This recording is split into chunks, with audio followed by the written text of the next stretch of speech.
5th, 2026. Could I have a motion? So moved. Could I have a second? Mr. Moss? Second.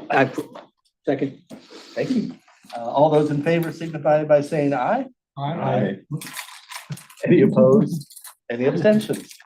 The minutes are adopted. Okay, now we're going to hear from Deb Sotherington and her team. We're going to start with kind of a mission moment, a day in the life of a PCNA video, followed by updates on workforce development initiatives and first-year turnover. Ms. Sotherington, the floor is yours.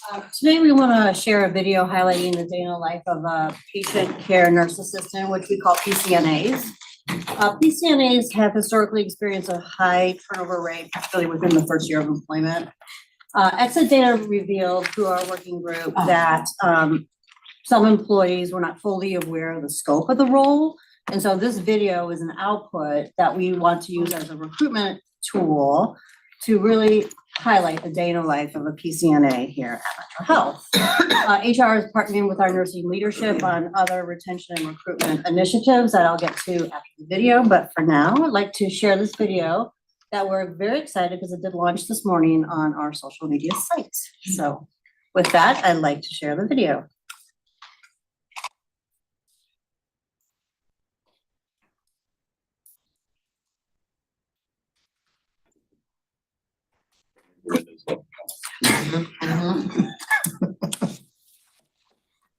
Public session.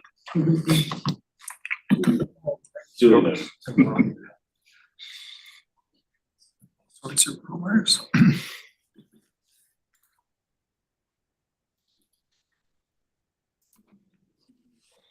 Hang on, having some issues with the video. Come back. It's not too late. Shall we move it along or do you need a few more minutes? Really great Might video. need a second. I'm not seeing a video in the presentation. Jacob, I can send you a link. Okay. Trying to get. See this.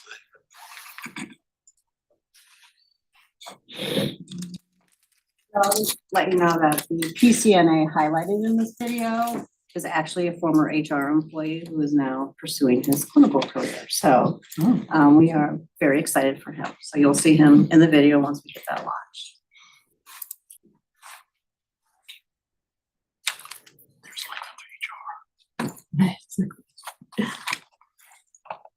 So I touched on, I'm just gonna keep talking, Jacob, let us know when you're ready. So the work group that I talked about, the HR and nursing leadership partnership, I wanna just share a few of the other successes that the team has had with this PCNA group.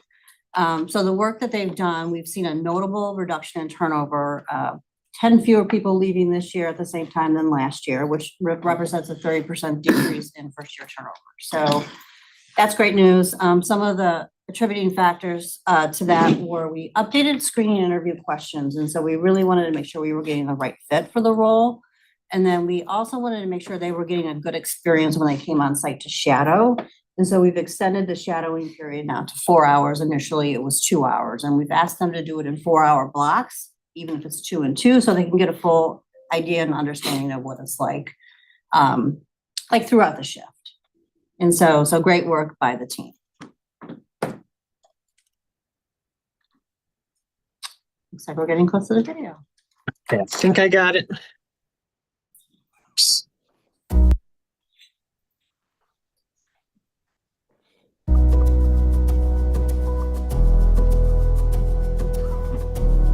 So a PCNA is a patient care nursing assistant. We provide daily.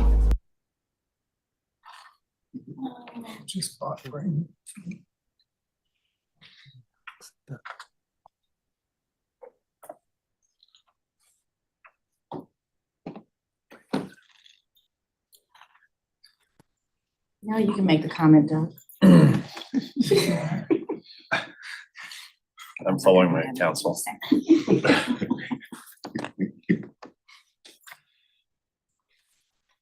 Did you get what I dropped in the thing to you? Can you try playing from there?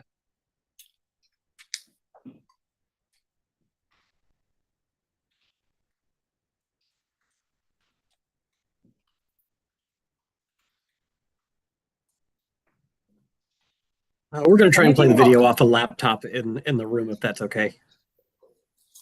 Sure, that's fine. Be right there.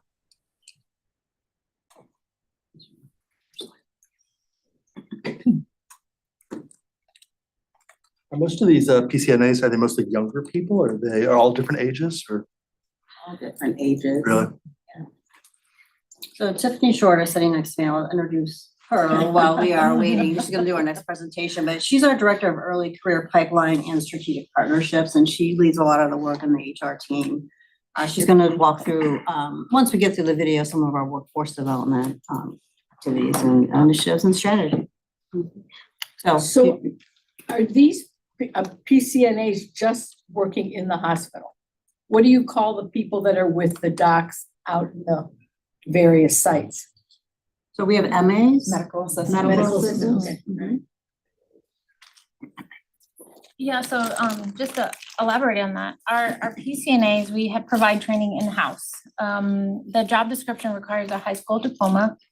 They come in and we do 2 weeks of training. A lot of that is hands-on training, so they learn how to draw labs, do EKGs. A lot of what they do is filling water pitchers, taking folks to the bathroom, ambulating patients, helping patients to the chair, back to bed, that sort of thing. So it's 2 weeks of training, and then typically, I think it's another 2 weeks of training on the floor once they're done with their class. So the nice thing about Metro Health is that we provide that training and they're receiving pay while they're training.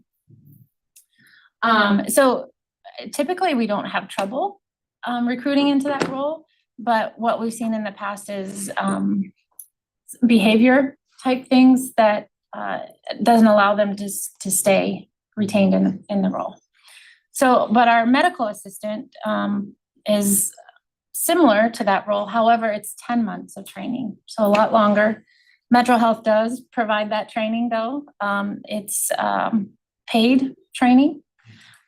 We have very good retention with that role. We found that the ones that we train tend to stay longer than the ones that we hire from without or outside the system. So a lot of work that they're doing is in an ambulatory space, labs, blood pressures. We do allow them to give some like vaccines. So their scope is a little bit larger than a PCNA. So those are the kind of the two ancillary helps that we have here at the hospital. So the PCNA has a lot of interaction with family members. Yeah, they would. Mhm. That could be a pain. Yeah, I just remember myself when my husband was in the hospital, I was not very nice a couple times. Yeah, they do have a lot of interaction with family members or visitors. Charlotte, if not, I wanna. I'm gonna try. Never done it, so Robert's checking on Jacob to see if I can plug in.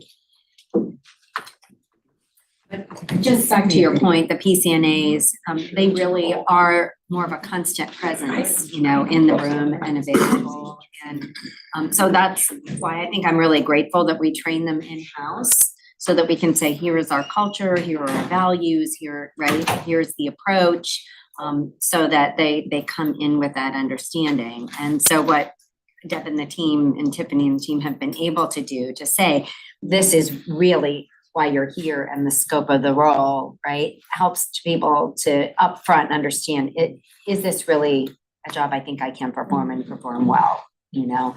Because this is a great training ground to becoming a nurse, right? And once you're an employee here, then, you know, we have ways of helping to connect you to further education that is a benefit. So, so this can be quite a pivotal role, both for us as well as for the individual. Jen may have Got it. established contact with the higher powers.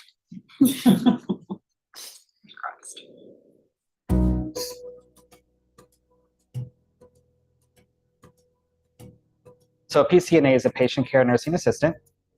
We provide daily support to patients to get up to and from the bathroom. We help them after different procedures that they may have, their daily living needs, and, you know, just providing a safe environment for them to do what they need to, that they would normally do at home as well.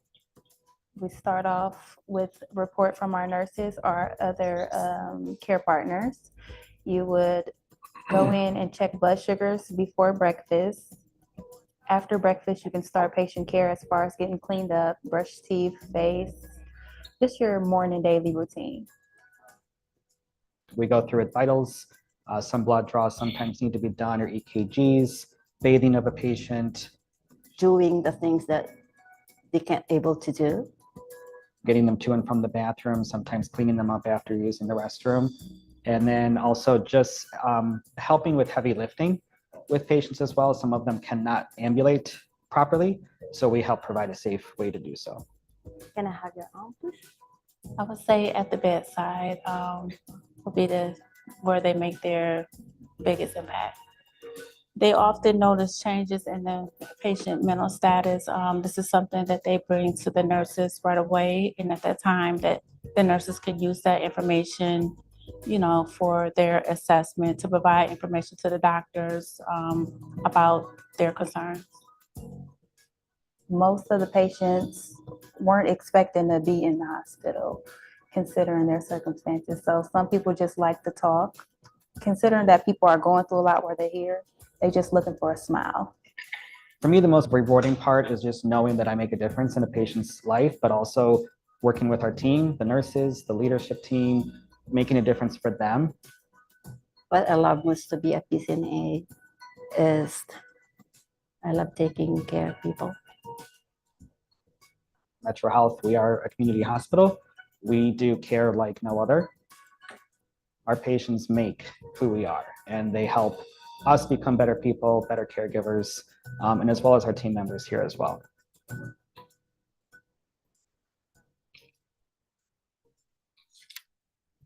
Yeah, Kyle, he's outstanding PCNA. He's in school, he's in nursing school. But I love in this video how he says, we provide care like no other. I think it's just, it's at home. Sharing. So we're really proud of that. We're excited to see how we do with it, launching it on our social media pages today. But if it's just a great representation of the work that they do day in and day out, and really hope to provide some clarity to our applicants. Okay, so with that, I'm going to turn it over to Tiffany Short. Again, Tiffany's going to talk to us about our workforce development strategy and initiatives. So I'll turn it over to Tiffany again. She's our director of, I always forget your title, early career pipeline and strategic partnership. So Tiffany, I'm going to turn it over to you. Thank you for being here. And Tiffany is a little hurt today, so I'm really happy that she was able to make it in. If you see her limping out, so. Well, thank you for having me.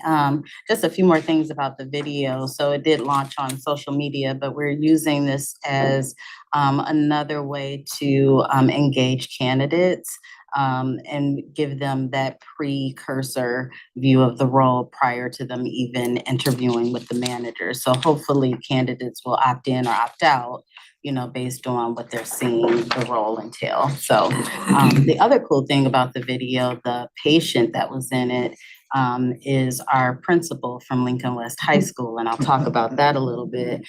But really full circle, her husband was here getting care at Metro, and one of our Lincoln West graduates, who's a PCNA, was her husband's PCNA. So she was happy to, serve in that capacity. So it was a full circle moment, very much so. So, but I digress. So workforce development, I thought I would start just by kind of sharing the scope of the work. Our department is really focused on building pipelines into the system. And we have several goals and priorities that align around strengthening internal mobility, addressing retention issues, and providing expanded opportunities not only to our employees, but future talent that may come through our doors. So everything that we do kind of aligns in that way. As Deb mentioned, the PCNA video was kind of birthed out of these working groups that we have that are all geared around focusing on retention. And so we're doing working groups with PCNAs, respiratory therapy, radiology, EVS, and patient transport. So those are active groups.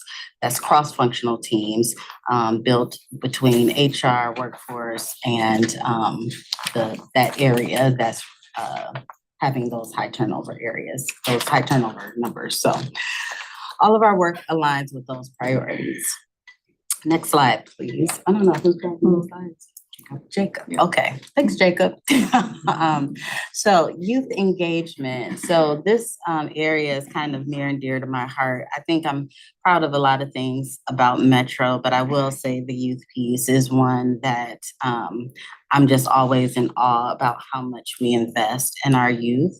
So many of you may know that we're in partnership with CMSD, specifically Lincoln West Science and Health High School.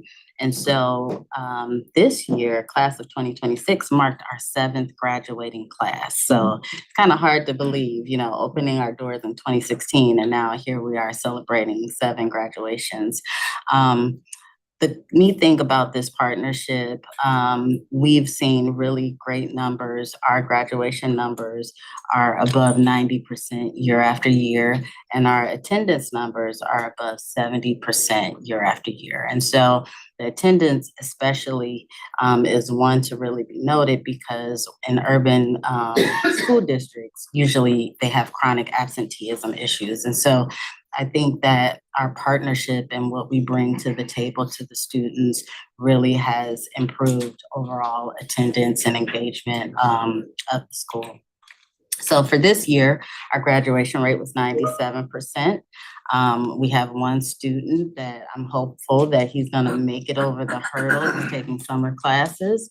So hopefully that will be at 100% by the end of the summer, more to come. We also sent 10 students through the Certified Nursing Assistant training. And so that role is really, that training aligns with the PCNA role that we just saw, right? But we sponsor 10 students every year. And so that's in partnership with Tri-C and through the help of our foundation. So this year, JP Morgan was our funder that supported that. And then we awarded 4 graduating seniors with $5,000 each to be used towards trade school or a 2 or 4 year degree. So to date, since we've rolled out this scholarship, we've awarded $80,000 for students to pursue post-education. So if you're following in the news, CMSD also rolled out a Building Brighter Futures, and I won't spend a lot of time on what that is, but basically there's a lot of changes that's happening in the school district. And so it did impact our school as well. And so we're in the stages of planning all the things that we need to support the students when they come back. But what I can tell you is the program has expanded. We're anticipating about 150 students to walk through our doors come September.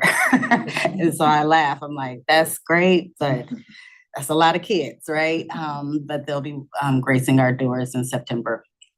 And we're moving away from just a general exposure track of all things healthcare, which is what we had been doing to date, just kind of showing them all the different options from a career perspective as it relates to healthcare.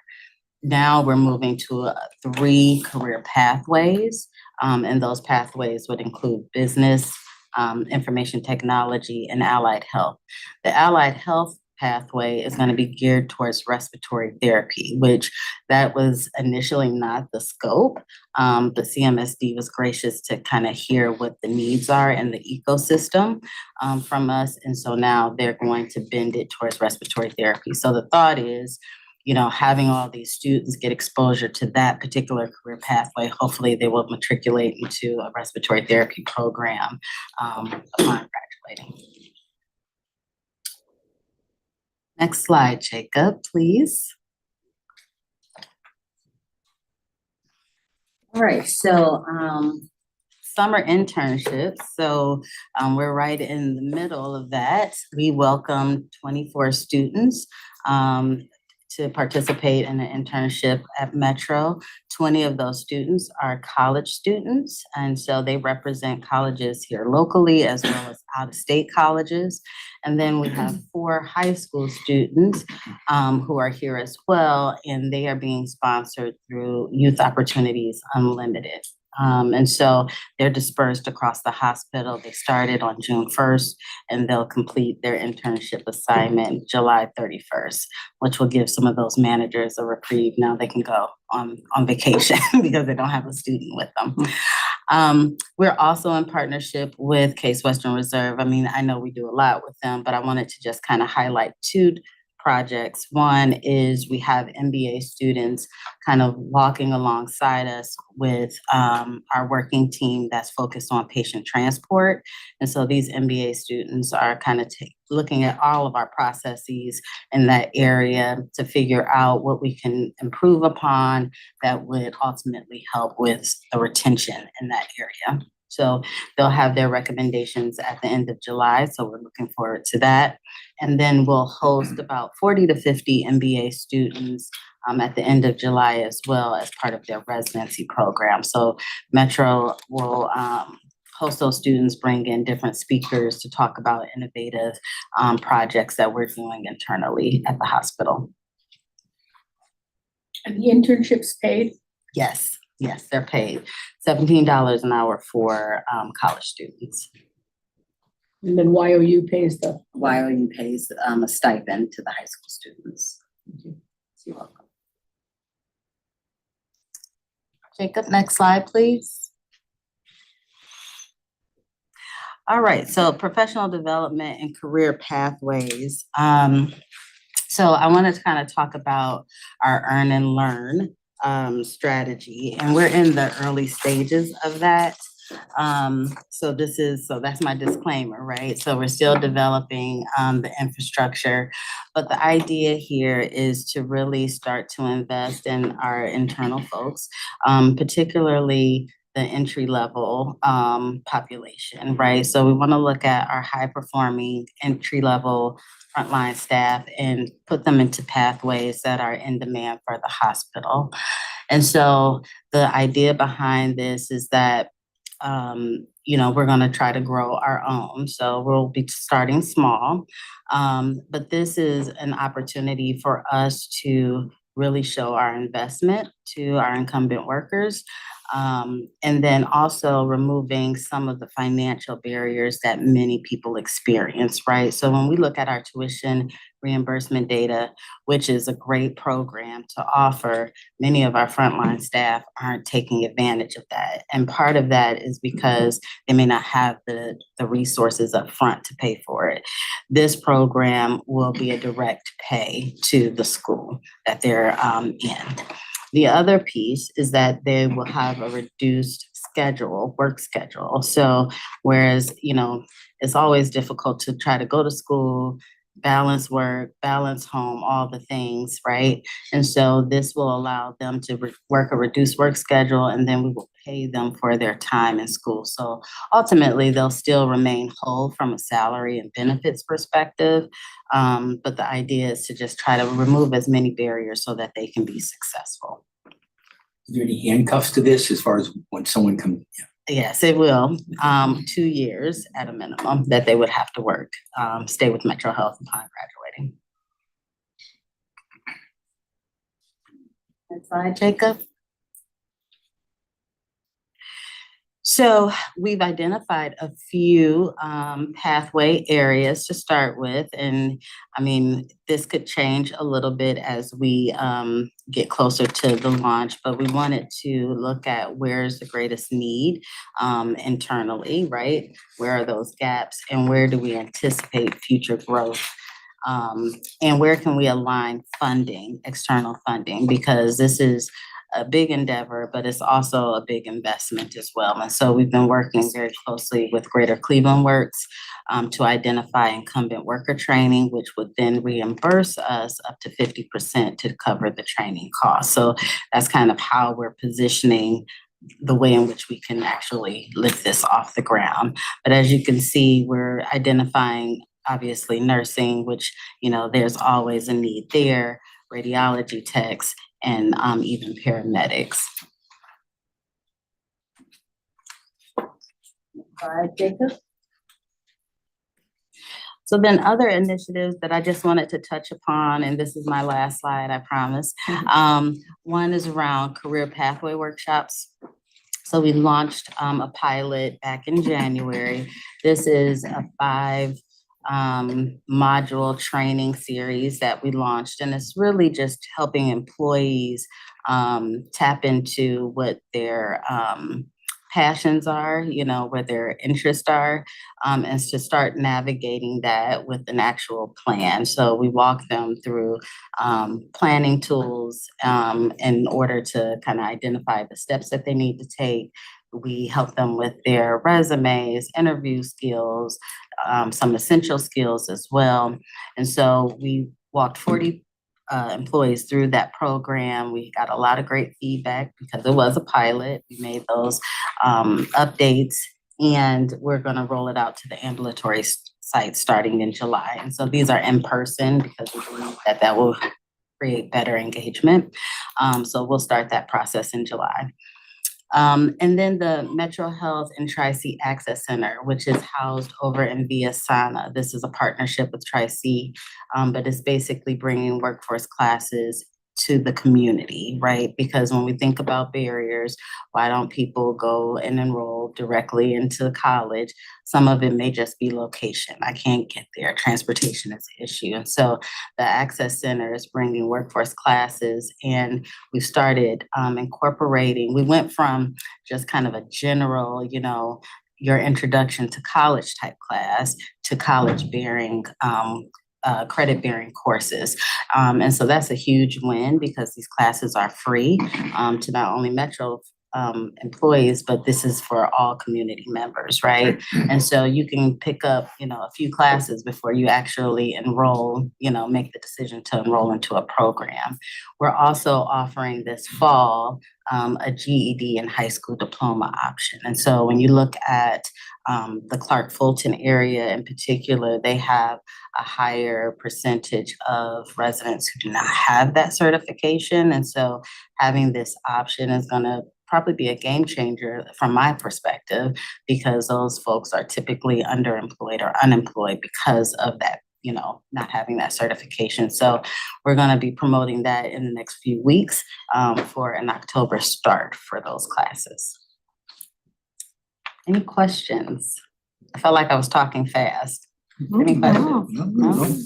I really like the that earn and learn stuff. I think that's really, I mean, that's sort of in line with a lot of what other folks have been doing in other sectors and stuff, and it really helps with upward mobility and equity and things like that. And plus you're finding the people who maybe already be stars in the organization. Absolutely. And you know that they're sort of committed, and so I think that's a really great idea. I'm especially proud of the work that's been done in this area. Of course, Lincoln West is a soft spot for me, but you know, really this, when we talk about investing in our people, this is what's so meaningful. Right. And to have folks from the community come and access these classes, as we talk about, we really want to have a staff and colleagues that are reflective of the neighborhoods we serve, right? Here's one great way to get there. Absolutely. So there's just been a ton of work that's been put into this, and just so proud of how far they've come. How big is Lincoln West? Is 600? Is that what you said? How big is Lincoln How West? big is it? Yeah. So overall population is probably a little under 500. So initially we were 2 separate schools. So we had Lincoln West Science and Health, which is the school that resides within Metro. And then the other Lincoln West was Lincoln West Global Studies. Now, under this Building Brighter Future plan, we're all coming together as one. So we had about, I don't know, maybe 220 on our roster, and they had a few more. So They apply to the school or? it's open enrollment. So the students kind of opt in, if you will, and their families. But it'll continue to be an open enrollment model.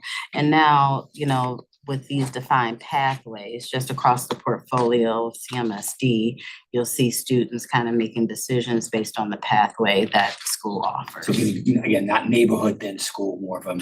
Right, it's gonna be pathway specific. And currently, we have students that are right here in this neighborhood, and we have students that are taking 2, 3, 4 buses. What percent would you say are from the neighborhood? I would say probably about 40%. A lot of what attracts students to our school up until this point has been the partnership, right? You get the STNA or CNA training, right? And that's free to those families. I mean, if you were to just decide to go down that path yourself, you're paying a few $1,000s to get that training. So that was a big win. The internships that we offer to students for their senior year was another thing that attracted a lot of students to our school in particular.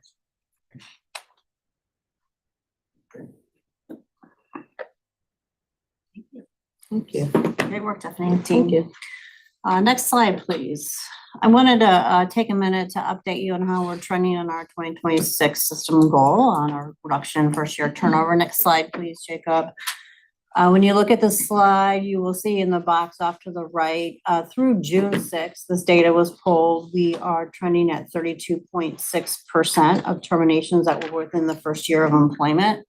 So we're trending a little bit higher than our measured max, which is a measurement of our maximum at 33%.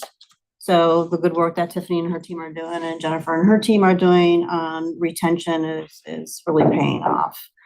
So we continue to monitor that as well as hotspots. We look at the data for hotspots where we can engage and positively impact. At the bottom of the slide, just for reference, just wanted to call out where we landed with FTEs or where we were with our full-time equivalents as of May 31st, 2026.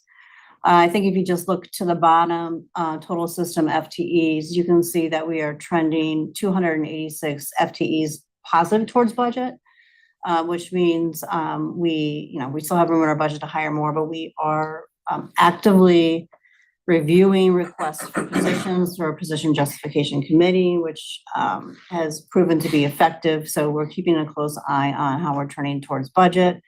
And then off to the right of the screen, compared to this time last year, we were below what we had last year by 326.7 FTE. So again, this is part of our overall workforce data that we monitor as we move throughout the year. Next slide, please. Quick question. Yeah. You use the term terminated. Is that by our choice or voluntary? Or both? It's all both. It's both, yes. So this slide is just another data point for you. Again, some data that we monitor throughout the year. In summary, what this is showing this year are our hires and our terminations. This is through May 31st. So this year we've trended up about 26.1 FTEs as a net increase throughout the year. So again, pretty steady, not inflating too much. And really that's what we're trying to keep our eye on and make sure that we're not inflating our FTEs. Next slide. Are any questions? I think that ends the presentation. Thanks, Deb. Sure. Thanks, Tiffany. We are going to go into executive session, I guess. We're going to move into executive session to discuss hospital trade secrets as defined by ORC 133361 and consider the appointment, employment, dismissal, discipline, promotion, demotion, or compensation of a public employee. You learn how to sing that.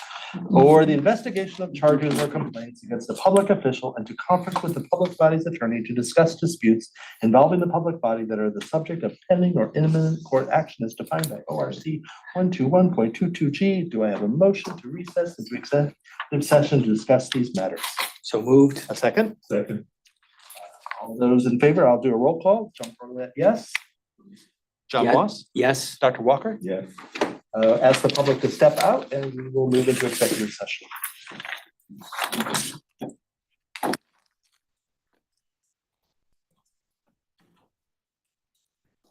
Jacob, are you creating the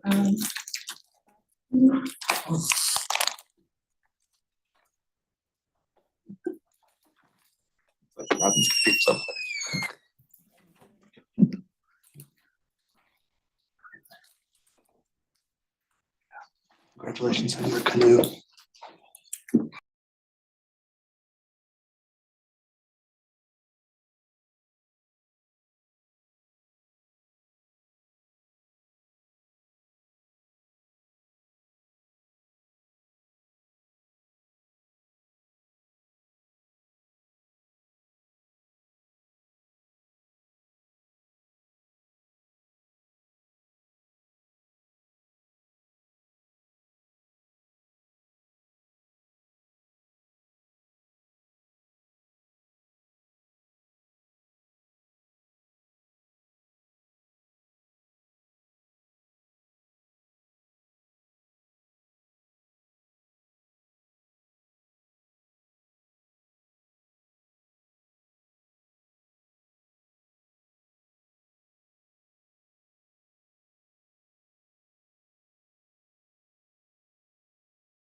We are back in public session. Thank you. We're back in public session.